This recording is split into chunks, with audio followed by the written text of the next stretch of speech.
Gimana coba kalau orang tua kamu tahu kamu berbuat begini? Kadang juga saya berlaku seperti ini loh. Tidak sengaja ternyata berbuat seperti ini. Nah, ini ternyata juga kurang baik ya.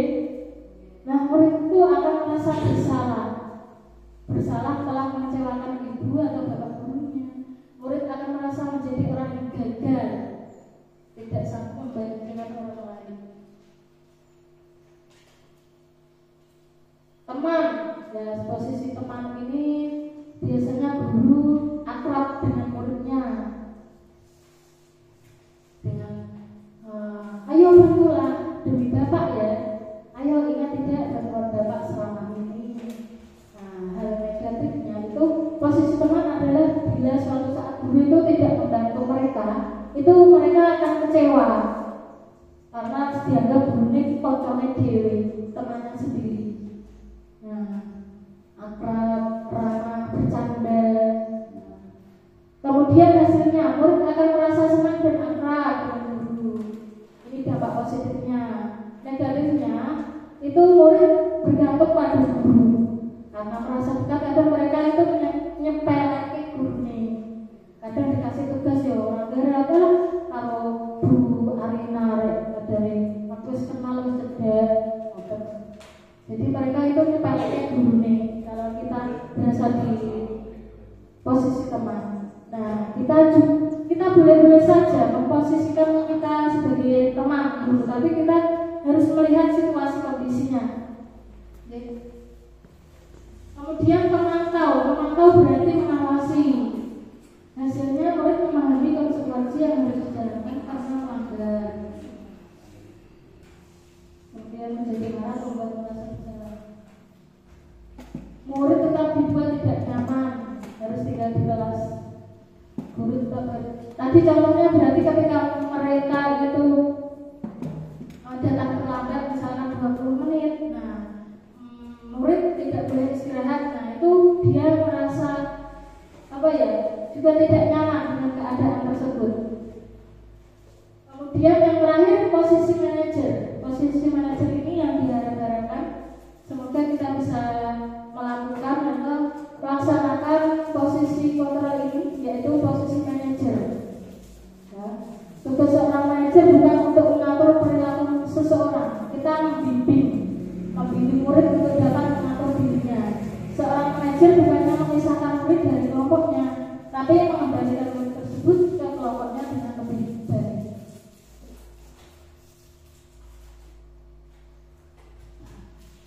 Ketika tadi disiplin positif ya, ketika ada disiplin positif, jadi sebelumnya kita harus bisa membuat ya keyakinan kelas atau keyakinan sekolah. Jadi kalau dulu itu namanya peraturan, kalau sekarang kita diharapkan membuat keyakinan kelas. Nah, sesuatu yang diyakini bersama, yang berasal dari penyatuan pikiran untuk menjadi nilai-nilai kebaikan. Jadi ini adalah diskusi, berarti diskusi bersama murid untuk membuat keyakinan kelas, kesepakatan kelas yang nantinya akan diyakini bersama, kita lakukan bersama. Dibuat berdasarkan kesepakatan kelas, dibuat oleh guru bersama murid. Kemudian pernyataannya positif, jadi tidak ada kata-kata negatif dalam keyakinan kelas. Kemudian dalam bentuk poster ditempel di ruang kelas dan sifatnya itu abstrak daripada peraturan.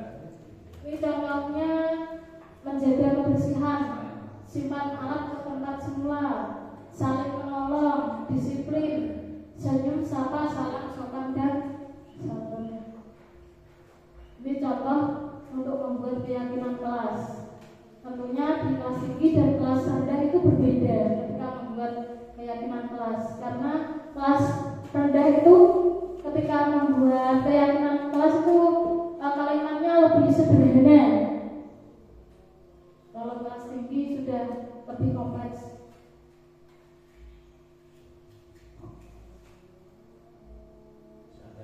Segitiga restitusi. Nah, itu yang pertama ada menstabilkan identitas, validasi tindakan yang salah, menanyakan keyakinan. Jadi ketika kita menghadapi murid, ketika murid itu berbuat kesalahan tidak sesuai keyakinan kelas, tugas kita itu dengan melakukan pendekatan restitusi. Restitusi itu proses mengembalikan anak ketika mereka berbuat salah, supaya mereka itu kembali lagi ke keyakinan yang disepakati. Dengan menstabilkan identitas, contohnya itu kita bertanya, tadi kamu berbuat ini ya.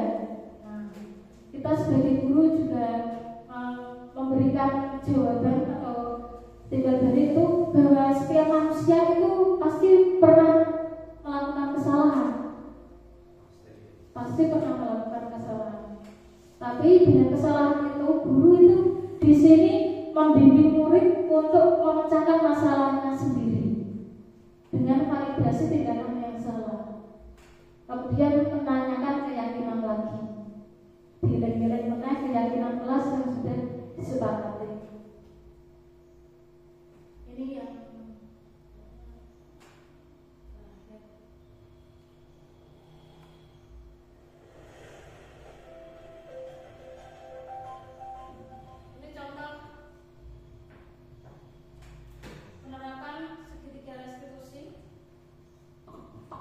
saya pinjamnya pelapor karena yang lebih mudah untuk praktek.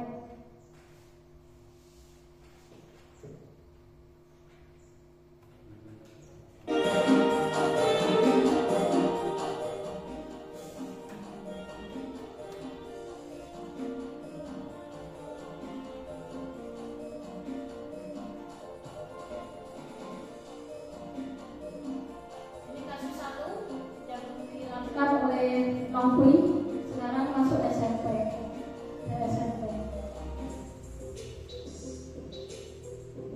Jadi skenario-nya ketika tes itu dia mencontek.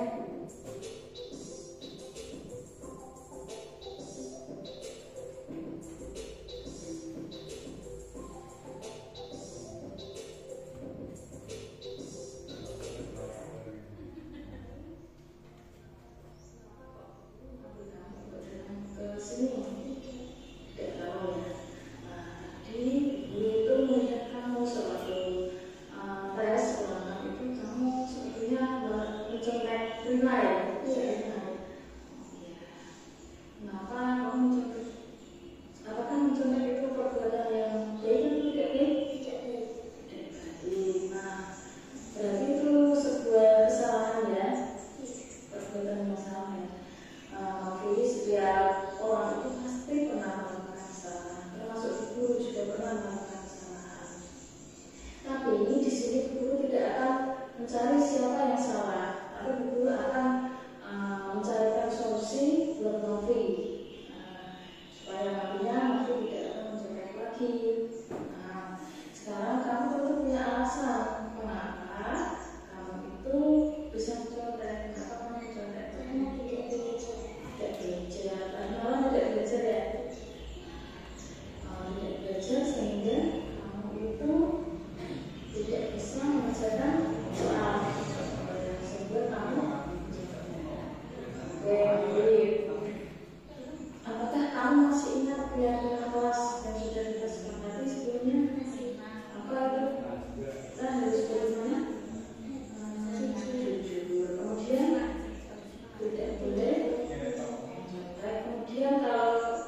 Kemudian yang terakhir, pengalaman dan pembelajaran yang didapat setelah menerapkan konsep dalam budaya positif ini, yaitu saya menjadi paham tentang makna disiplin yang sebenarnya. Karena sebelumnya kita menganggap bahwa disiplin itu kita merasa tidak nyaman, padahal tidak disiplin itu untuk menghargai diri kita sendiri. Paham tentang motivasi perilaku manusia, bahwa setiap manusia itu berbeda-beda kebutuhannya. Kemudian memahami posisi kontrol, bahwa posisi kontrol yang baik yang harusnya kita berikan kepada anak itu yaitu posisi manajer, dan bisa menerapkan keyakinan kelas. Kemudian bisa melaksanakan segitiga resiko. Seperti itu. Demikian yang dapat saya sampaikan. Kurang lebihnya mohon dimaafkan. Semoga bisa bermanfaat bagi kita semua. Wassalamualaikum warahmatullahi wabarakatuh.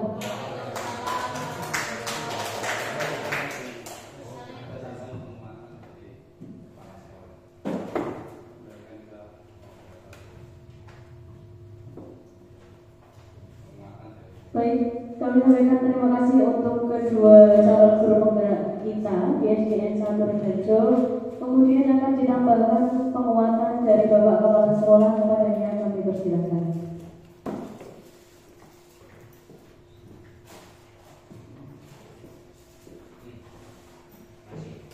Assalamualaikum warahmatullahi wabarakatuh. Saya memberikan beberapa hal yang berkaitan dengan adanya ini guru penggerak.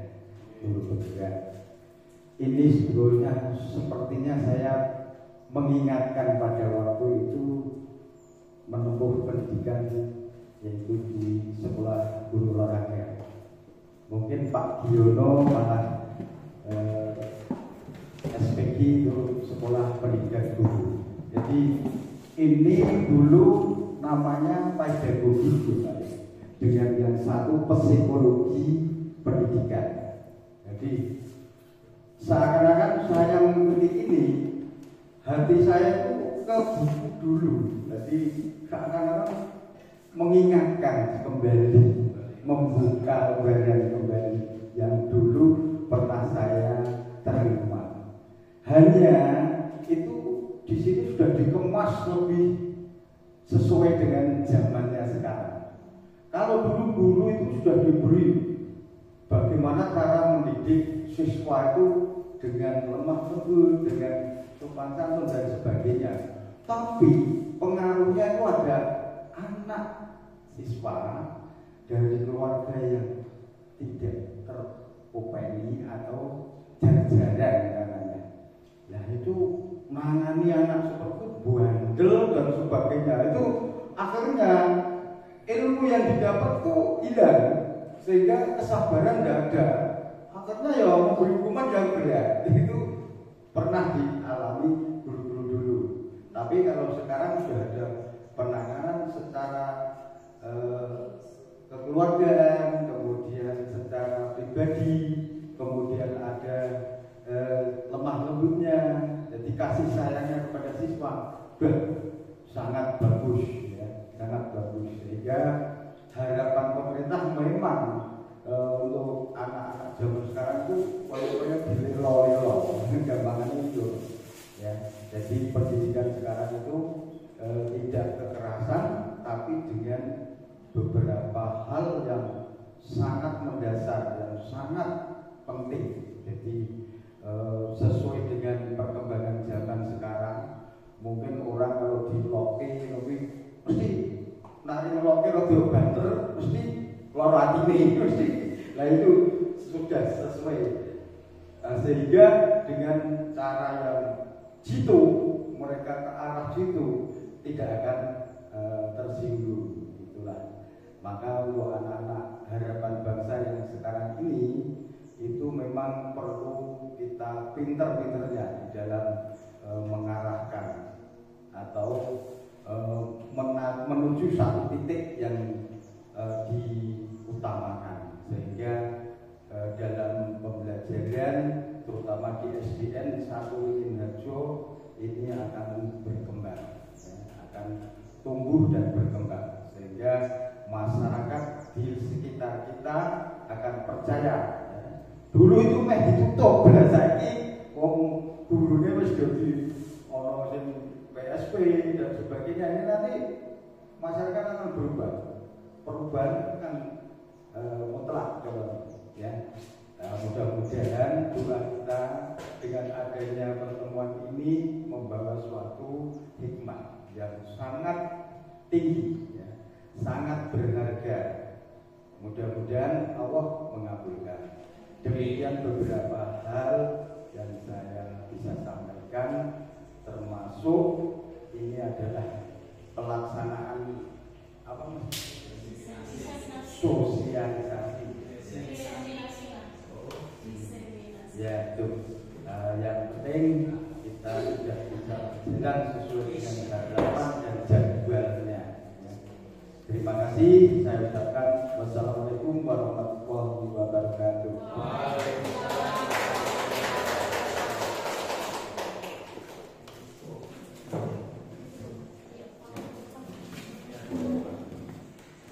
Baik, terima kasih atas penguatan dari Bapak Kepala Sekolah SDN 1 Rinharjo. Demikian acara kegiatan diseminasi dan berbagi pengalaman di SDN 1 Rinharjo dari calon guru penggerak kita. Semoga atas kegiatan hari ini mendapatkan kebermanfaatan untuk kita semua untuk kemajuan kualitas pendidikan di Indonesia, khususnya di SDN 1 Rinharjo. Saya pribadi mohon maaf apabila ada tutur kata yang kurang berkenan.